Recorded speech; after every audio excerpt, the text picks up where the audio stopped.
আমরা জীবনে শুনিনি বাংলাদেশে অন্ততপক্ষে যে হেলিকপ্টার থেকে গুলি করা হয়, হেলিকপ্টার থেকে গ্রেনেড মানে গ্যাস গ্রেনেড নিক্ষেপ করা হয়, এটা আমাদের জীবনে শোনা ছিল না।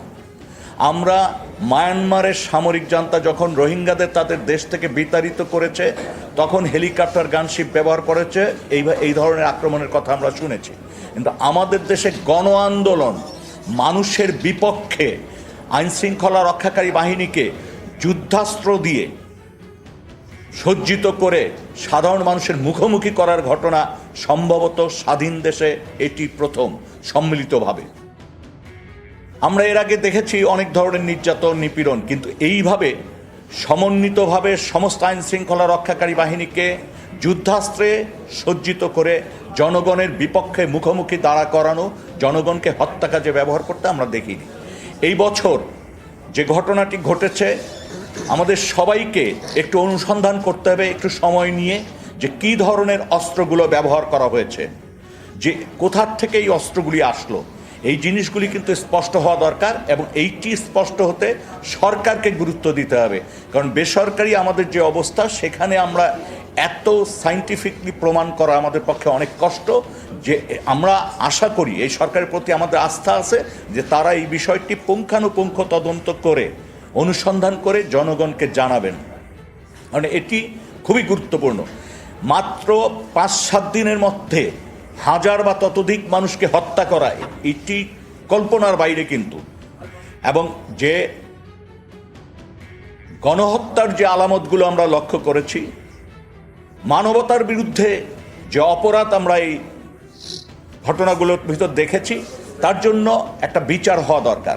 এবং শুধুমাত্র মানে স্বৈরাচারের বিচার করলে হবে না, তাদের যে দোসর গত 15-16 বছর রাজনৈতিকভাবে তাদেরকে যারা সমর্থন করেছেন, যারা এই হত্যাকাণ্ডকে সমর্থন করেছেন, হত্যাকাণ্ড ঘটানোতে সাথে ছিলেন, আপনারা যদি লক্ষ্য করেন যেই গণ অভ্যুত্থানের চূড়ান্ত পর্যায়ে আমরা লক্ষ্য করেছি সরকারি দল এবং তার যে সহযোগী রাজনৈতিক দল, তাদের ছাত্র সংগঠন বিভিন্ন এলাকায় সভা করেছেন, সমাবেশ করেছেন, প্রস্তুতি নিয়েছেন। 90 দশকের ছাত্র আন্দোলনের সংগঠক, নেতা, কর্মী হিসাবেও বসছেন এবং পুরো একটা পরিকল্পিত ছকের মাধ্যমে এই ছাত্রছাত্রীদের উপর এই বর্বরচিত হামলা চালিয়েছেন, গণহত্যা চালিয়েছেন। এবং এই প্রথম আমরা যেটা দেখলাম যে ছাত্র, শ্রমিক, জনগণ এক কাতারে চলে আসছে। আমরা দেখলাম আধুনিক পোশাক, বোরখা পরা এক জায়গায় মানে আন্দোলনে শরিক হয়েছেন।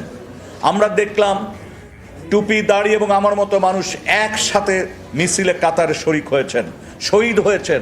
কি হিন্দু, কি মুসলিম, কি অন্য ধর্ম, একই কাতারে লড়াই করেছেন, শহীদ হয়েছেন। এবং একটা মাত্র আকাঙ্ক্ষা নিয়ে স্বৈরাচার মুক্ত একটা দেশ বানাতে চেয়েছেন। আমাদের ভিতরে আজকে যে অবস্থা আসছে, দেশটাকে তো খোবলা বানিয়ে ছেড়ে গেছে, দেশটাকে কিন্তু ধ্বংস করে গেছে। এমন কোনো প্রতিষ্ঠান নেই যেই প্রতিষ্ঠানকে দলীয়করণ করা হয়নি, এমন কোনো সরকারি প্রতিষ্ঠান নেই যেই প্রতিষ্ঠানে স্বাভাবিকভাবে কার্যক্রম চলেছে। একটা মানুষ হয় তার দলের কর্মী হতে হবে, না হলে বিশেষ এলাকার বাসিন্দা হতে হবে। তাদেরকে ক্ষমতায়িত করা হয়েছে, তাদেরকে প্রমোশন দেওয়া হয়েছে। বহু অবিচার, অনাচার কিন্তু এই দেশে সংগঠিত হয়েছে গত 15-16 বছর।